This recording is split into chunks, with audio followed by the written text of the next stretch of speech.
Jadi mulai Mbah Hasyim, Mbah Ahmad Dahlan sampai era buyut-buyut itu masih orang alim. Lama-lama yang di Indonesia ini orang-orang yang bodoh.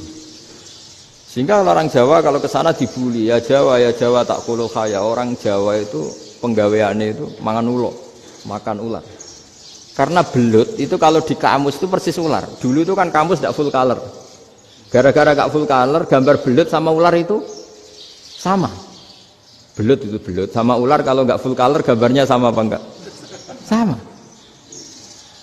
Terus orang Jawa itu kan masih banyak yang makan bajing itu apa? Ketupai itu. Bajing kalau digambar tidak full color sama dengan tikus. Gambar yang tidak warna. Hitam putih.